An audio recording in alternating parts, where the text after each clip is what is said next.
Welcome back to this episode of Hawkeye Skunk Works, where today we are going to talk about competition gear. A few weeks ago you may have seen my video at a pistol/rifle competition, and after that video and that competition we got a lot of interest on the Facebook page about how do I get involved in things like this, what do I need to participate. So we're going to give a real brief overview today of what all you need to know and need to have. So first of all, how do you get involved? Well, you've already made the right step first by searching the internet and coming across this video. There's tons of websites, there's tons of Facebook pages about gun clubs, gun ranges that do all these things. USPSA is like the official, I guess for lack of better explanation, site and group when it comes to gun competitions, and you can check out their website for more info there. I don't have any more info to give you because I've never shot one of their matches. I am as I think you guys know by now, a self-proclaimed novice. I am a hobbyist. I'm not a pro at any of this. I just like to participate. I like to shoot guns and things like that. So I try to keep it pretty low key when it comes to my competitions.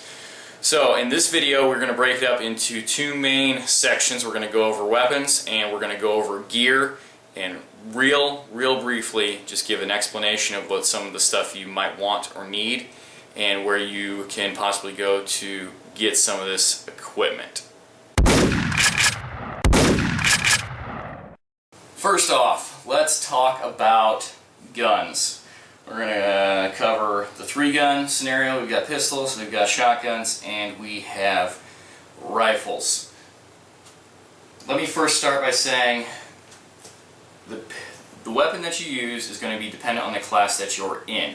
The class is going to determine how many rounds your gun can hold, or the size of the magazine in the gun, the type of sights or optics that you are using, and in the case of shotguns, whether it is a autoloader or a pump, and again, the size of the magazine. So, these weapons are all pretty much classed real similarly. I'm going to start with my own Glock 17 Gen 4. This is my full-size handgun that I have on hand at home. It stays in the safe next to my bed. So I guess I'll mention all these guns have been cleared. Some of them have chamber flags, some of them do not. Anyway, this particular Glock 17 has had some grip work done. It's got a flashlight on it. It's got night sights because it is my home defense gun, I guess you could say. It has a upgraded mag release, it has an upgraded slide release, it has a different trigger connector and spring which reduces the trigger pull. And the reason I have the flashlight on it, just as a side note, it's one of those kind of train how you shoot how you train scenarios, so I leave it on there. I'm not going to go over the particulars on the details of this gun, the parts and things. If you guys have questions, please feel free to ask, or we'll cover them in a future video. Now, this is Springfield Xd comp version. This is my friend's weapon. On the table here I have my guns and I have friends' guns who I'm more of a novice, obviously, as you know by now. I'm a DIY guy and a weekend warrior, if you will, and my buddy works in the industry and basically is a professional competitor as well. So, back to the Springfield. The slide on this has been cut out to reduce the weight of the slide. It has adjustable rear sight, fiber optic front sight from Springfield, and my friend has also sent this gun back to Springfield. They had the trigger reworked on it so it has a lighter pull. Other than that, pretty much the way you would get it. So, excellent gun for the money, great comp gun. Moving on to shotguns. Both of these shotguns are 12 gauge, auto-loading Mossberg 930s. Now, how they started life was very different. The black one here is my buddy's. It is a JM Pro, which is kind of their factory ready competition gun. Has the extended mag tube. They're both 8+1 Nordics with the clamps on them. This Pro version comes with a oversized bolt release and bolt handle and safety lever, which interestingly enough, when I ordered mine as a combo gun, it came with those same features, so that's cool. This gun started out life as a combo, like I said, 28-inch bird barrel, which is what I used to duck and goose hunt. It also came with a rifled slug barrel. I ordered the JM Pro barrel from Mossberg, and then the other parts I ordered off the internet, so all I have to do is switch the arrangements around on this gun and I can compete with it or I can duck hunt with it. It suits my needs. It's been dipped, obviously, and it's getting chewed up, but that's how it goes. Moving on to ARs. We could spend hours, obviously, talking about ARs. We're going to go real quick over these two. This one right here is mine. I built this about 5 or 6 years ago. It's my first and still only AR. I built it kind of as a budget AR, and since then I have upgraded parts. Obviously, as you can see, two things that I like. I have a UTG Pro slim rail on it, flashlight. Again, another one of those train how you shoot, shoot how you train scenarios with the flashlight on it. This has a Noveske KX5 flash hider on it. It's kind of heavy, but I like the weight on the front, and he keeps the barrel down, plus the recoil reduction with this, in my opinion, is fantastic. I love it. It's a 16-inch heavyweight barrel that's fluted. We'll get into brands and things like that later if you want. Aimpoint knockoff that I had as my first optic, that's going to go away and get replaced. It's got Magpul sights on it, backup sights, and yeah, it's got a just a regular DPMS parts kit trigger in it, which is going to get modified in the near future. Check back for that video for sure. That's going to be interesting. And Magpul CTR stock grip, just whatever, to each their own on your AR. Now this one, obviously, is a completely different animal. Try to get this puppy in frame for you guys. This was built by the guy who shoots it, a good friend of mine. A lot of Armalite parts on here. Obviously he works for Armalite, but he actually built this before he worked for Armalite. Purpose built for competition. This thing is always a crowd pleaser no matter where it goes. And in the future we are going to do a shoot and review video of this gun with its owner, because he obviously knows all the ins and outs and details of it, and it's just a fabulous, fabulous gun. I have not shot this gun actually, now that I think about it. So that is the weaponry.